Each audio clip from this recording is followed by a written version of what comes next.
Where do community partners fit in my PBL? My name is Ryan Stoyer and welcome to PBL Simplified, designed to answer your PBL need-to-knows to help you simplify the PBL process in your classroom.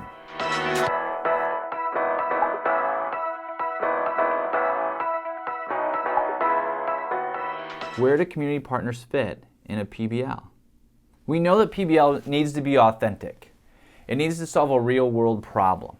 So in order to do that, we bring in community partners who are doing the work in the real world so that they can launch a project with our learners, so that they can be an expert during a workshop for our learners, or they can come in and be part of the authentic audience for our learners to present to and give feedback.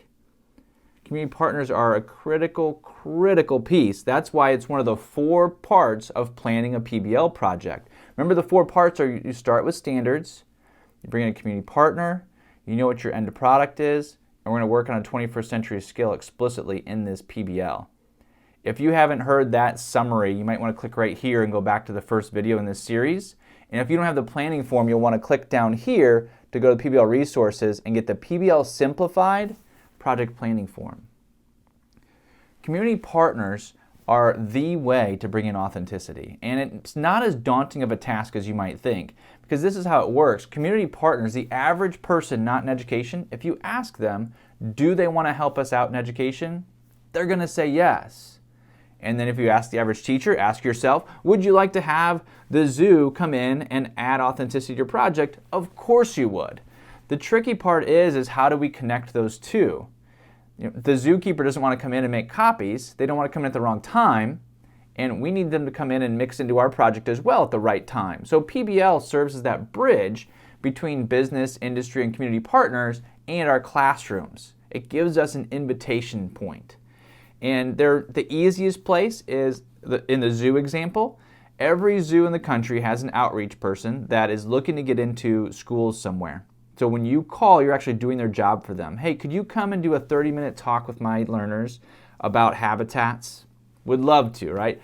The next easiest place is maybe after you've done your habitat work, then that zookeeper can come in at the end and listen to your learners and what they've learned, and they can give feedback.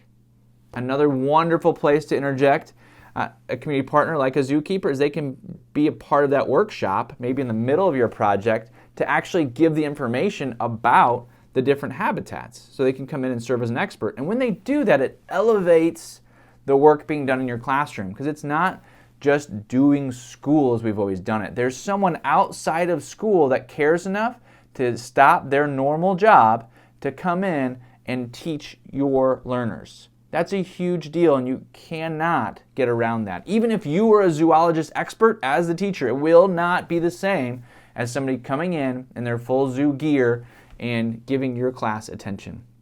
Don't misrepresent that either. Your job, being with kids 184 days, is super important to build relationship.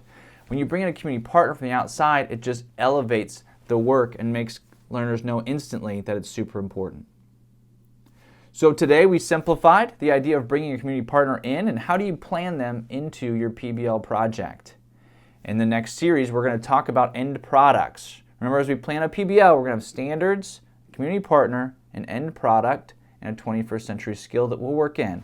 And as we do that, you're going to be able to engage your learners, tackle boredom, and transform your classroom.